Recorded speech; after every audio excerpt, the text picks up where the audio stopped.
함께 우리 형통함의 의미라는 말씀의 제목으로 하나님의 말씀을 함께 나누기를 소망합니다. 오늘 우리가 읽은 말씀은 사실 너무 유명한 말씀입니다. 여호수아에게 주신 하나님의 소명과 부르심과 사명의 말씀입니다. 이제 출애굽하여서 이제 본격적으로 가나안 땅으로 나아가는 여호수아를 향해서 하나님께서 어떠한 것이 가장 중요한지를 여호수아에게 하나님께서 말씀을 해주십니다. 그것은 다른 것이 중요한 것이 아니라 하나님 말씀을 잘 듣고 순종하고 율법을 준수하는 것이 이 가나안에 들어가는 것에 있어서 가장 중요한 단 하나임을 이 여호수아에게 하나님께서 말씀을 하십니다. 율법을 잘 지켜야 합니다. 여기서 말하는 율법은 사두개인이나 우리 바리새인이 말하는 그 율법이 아니라요. 여기서 말하는 율법은 하나님이 모세에게 주신 그 따끈따끈한 십계명을 비롯한 하나님이 이스라엘 백성들, 특별히 모세에게 리더들에게 하셨던 그 말씀을 잘 듣는 것, 순종하는 것이 바로 이 가나안 들어가기 있어서 가장 중요한 한 가지라는 것입니다. 율법이라고 하니까 좀 딱딱하고 좀 어려워 보이지만 하나님께서 말씀하신 이 율법은 정말 살아있는 율법입니다. 살아있는 삶의 방식이고 삶의 가치입니다. 이 방향과 이 가치대로 이스라엘 사람들이 살아갈 때에 하나님 나라가 임할 것이고 가나안 땅에 들어갈 수 있다는 겁니다. 1계명에서 4계명까지는 하나님 사랑, 5계명부터 10계명까지는 이웃 사랑이라는 이 살아있는 죽어있는 율법 조항이 아니라 삶의 양식이고 삶의 방식이었던 이 율법을 잘 지키고 행하는 것이 바로 이 가나안 땅에 들어가는 것에 있어서 가장 중요한 단 한 가지라는 것입니다. 우리 7절의 말씀을 같이 한번 읽어보겠습니다. 시작. 오직 강하고 극히 담대하여 나의 종 모세가 내게 명령한 그 율법을 다 지켜 행하고 우로나 좌로나 치우치지 말랴. 그리하면 어디로 가든지 형통하리니. 여러분, 이제 가나안 땅 얼마나 많은 전쟁과 싸움과 전투를 벌여야 됩니까? 하나님은 어떤 전투 방법이나 싸움 방법이나 지리적인 어떤 설명이나 아니면 어떤 군사적인 기밀이나 비밀이나 어떤 조약을 얘기하는 것이 아니라 하나님 말씀에 잘 순종하고 듣는 것이 이 싸움의 가장 중요한 한 가지라고 이야기를 하고 있는 것입니다. 여러분 동의하십니까? 저와 여러분들은 삶의 순간순간마다 무엇을 하십니까? 물론 많은 공부와 많은 연구와 많은 준비가 필요합니다. 그러나 우리에게 중요한 한 가지가 있다면 그것은 바로 하나님 말씀에 순종하는 그 마음을 다시금 우리 안에 되새기는 것에 있지 않겠습니까?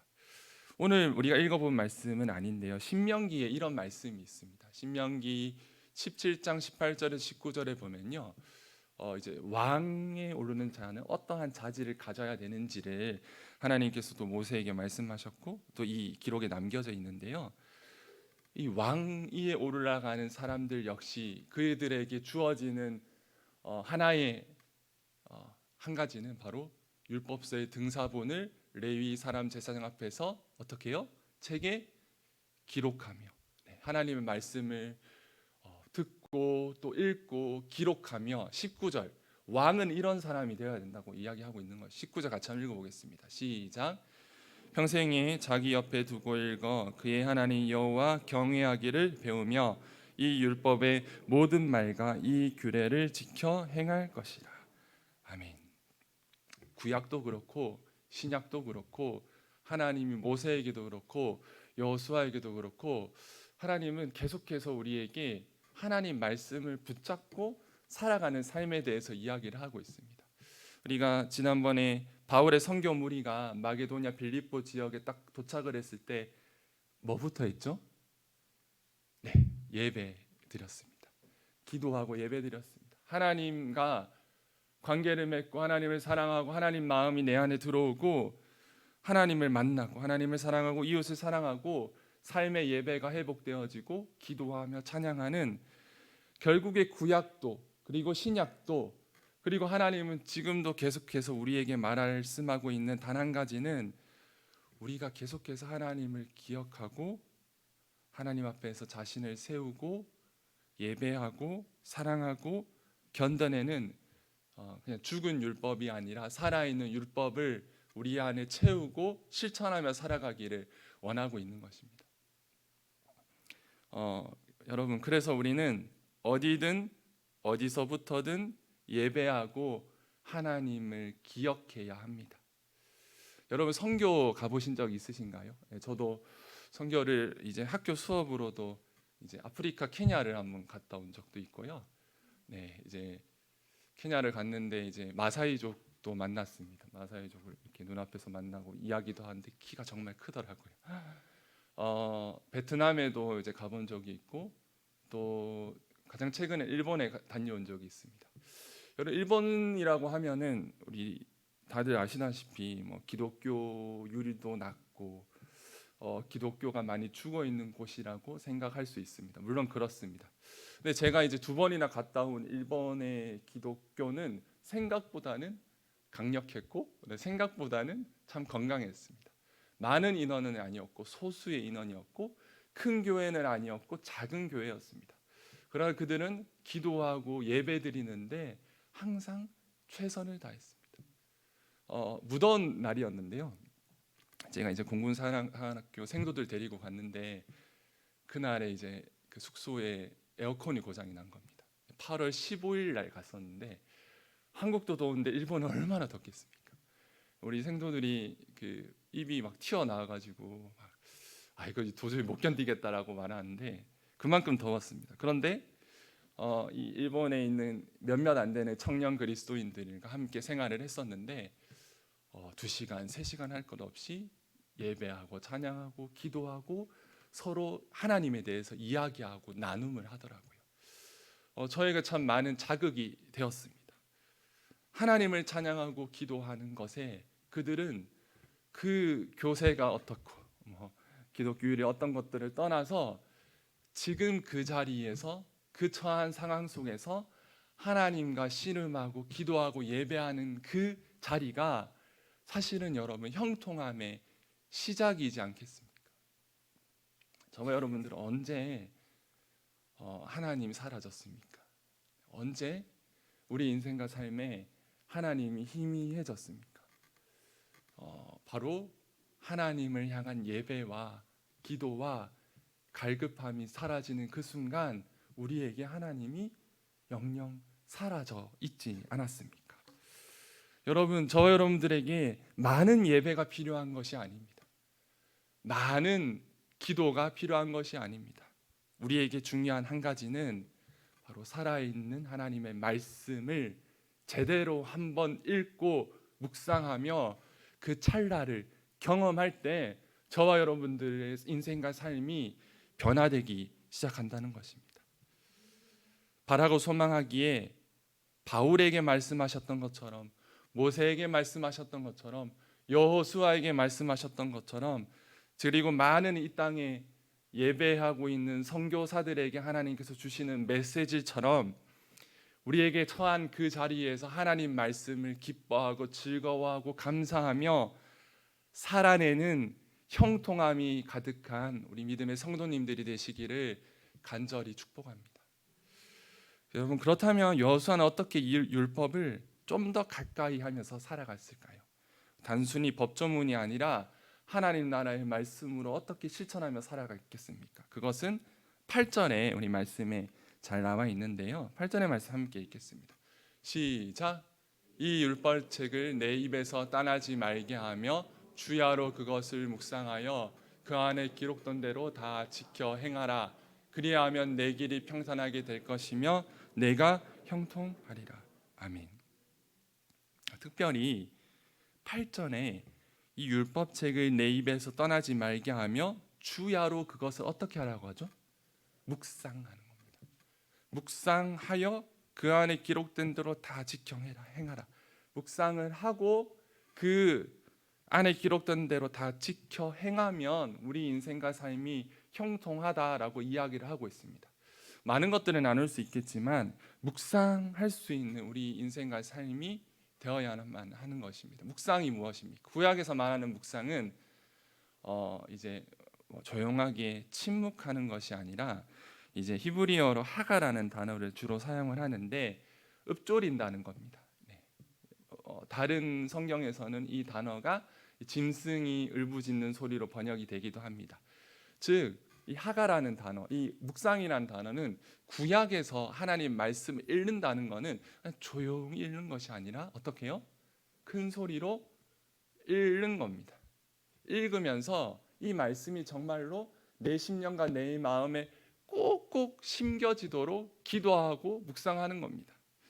즉, 그냥 하나님 말씀을 그냥 듣고 이렇게 사그러지게 하는 것이 아니라 하나님 말씀을 계속 읽고 묵상하고 읊조리며 그 말씀이 내 심령과 내 마음에 꼭 들어오기를 우리가 노력하는 것, 그렇게 실천하는 게 바로 묵상입니다.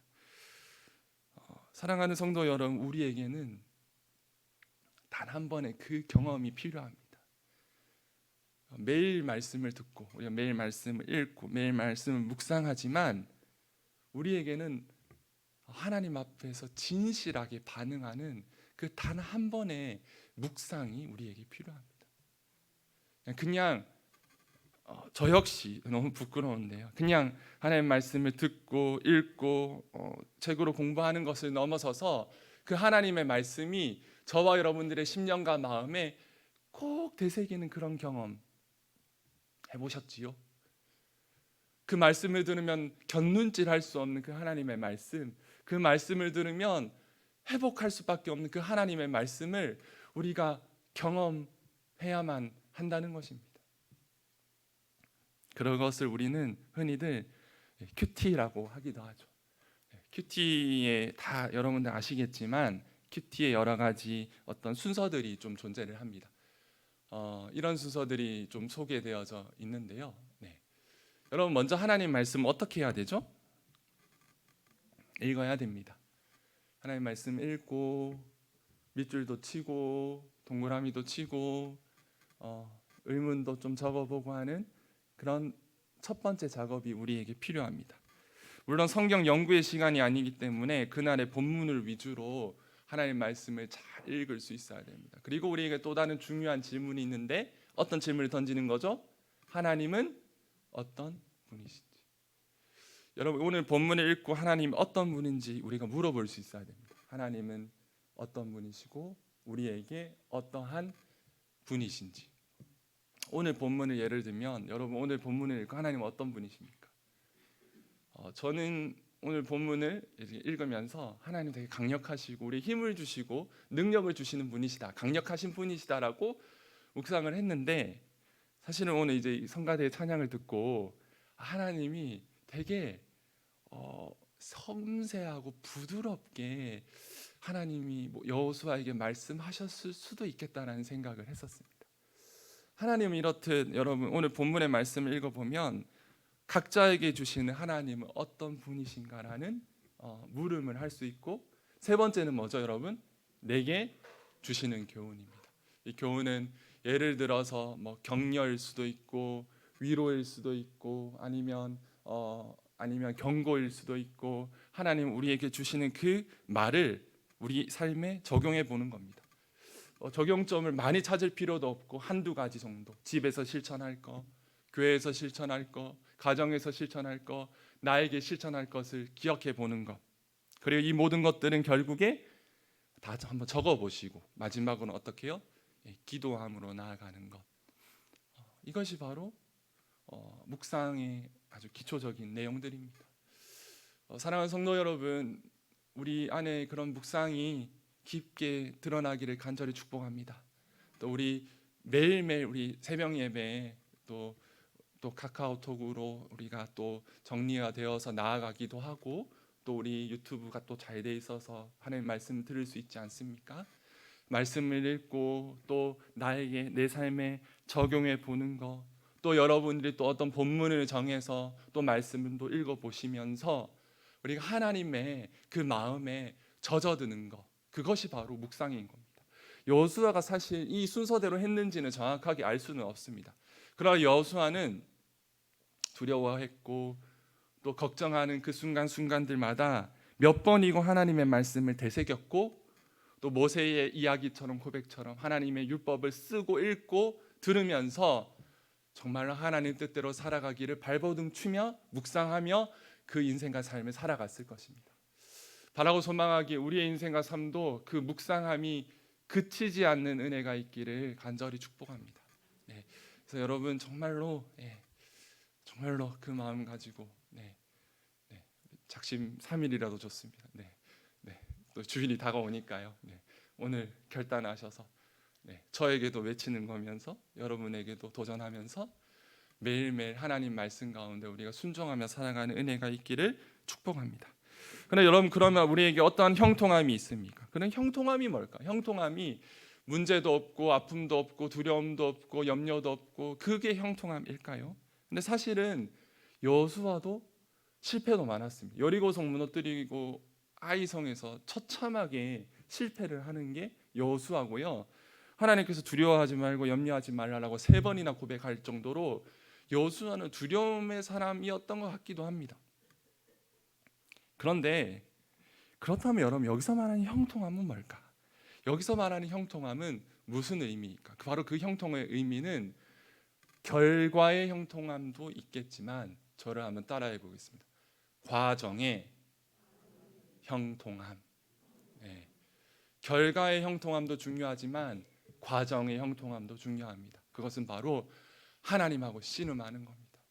여호수아가 하나님과 씨름했던 것처럼, 실패해서 하나님께 한번 외쳐본 것처럼 하나님을 찾고 의지하는 그 과정의 형통함이 우리에겐 필요합니다.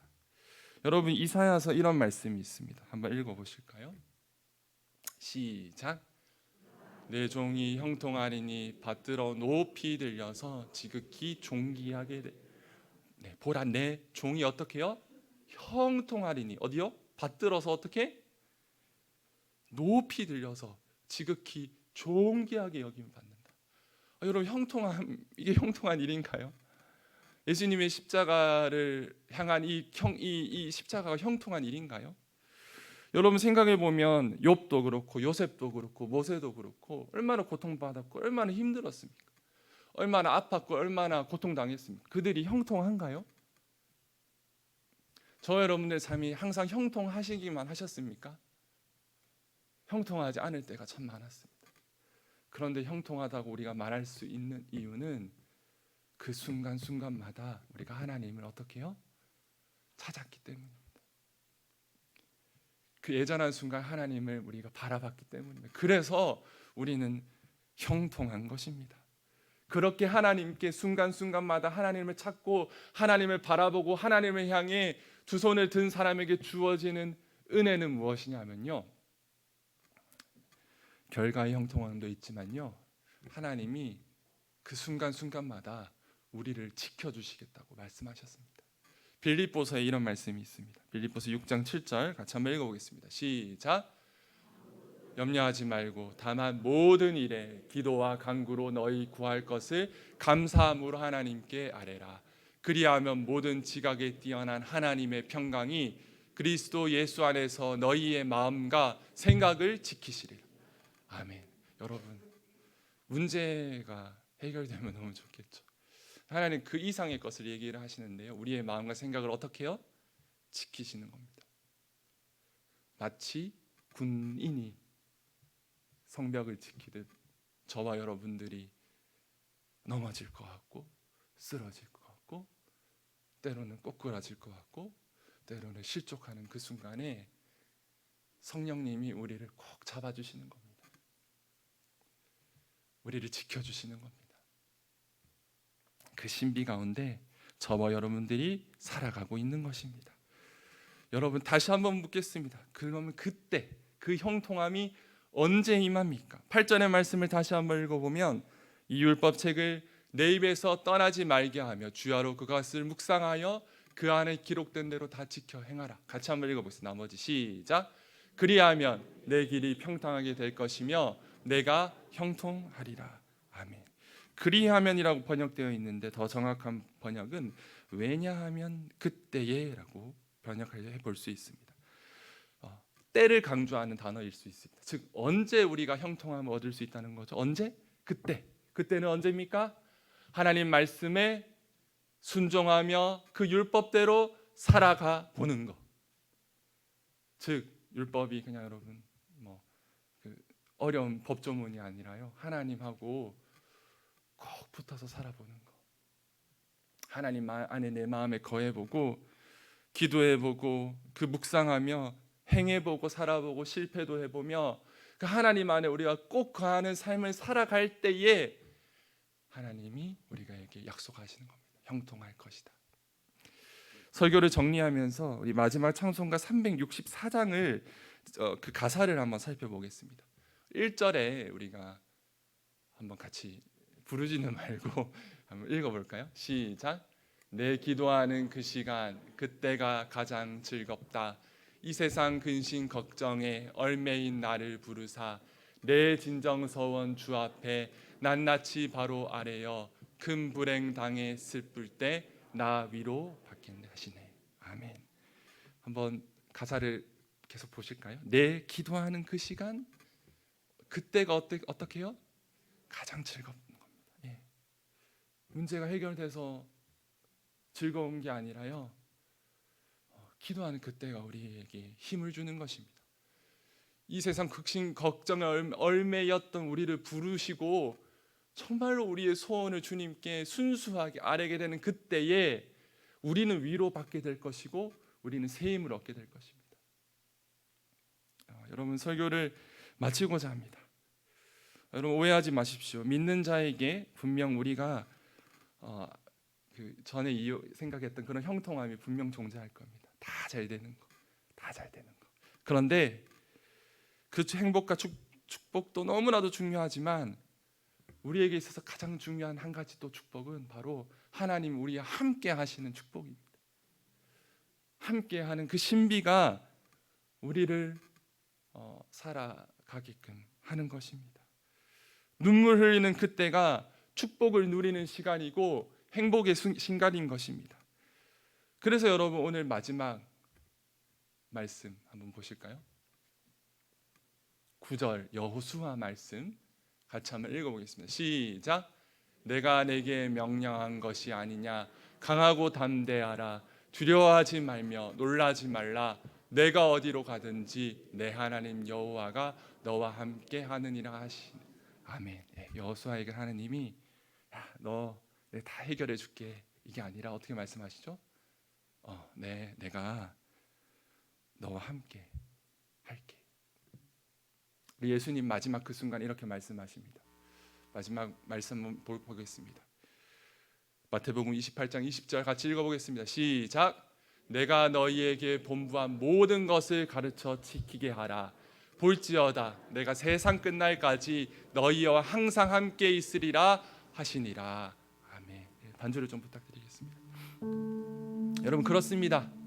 하나님은 우리에게 이렇게 말씀하시는 겁니다.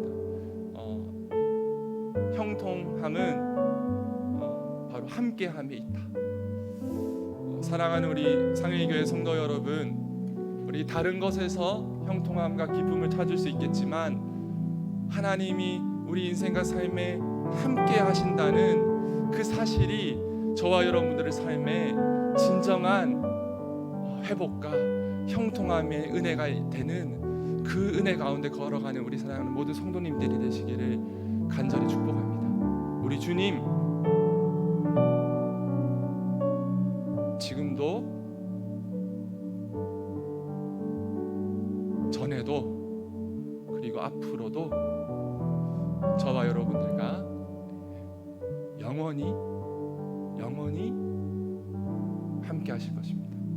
우리 지금 함께 기도하겠습니다. 기도하실 때 하나님 아버지 우리 삶에 좀 어떨 때는 너무 희미하고 또 어떨 때는 답을 알 수 없어서 주님 너무 저희가 방황합니다. 때로는 당장에 변화된 결과를 얻기 위해 저희가 아둥바둥합니다.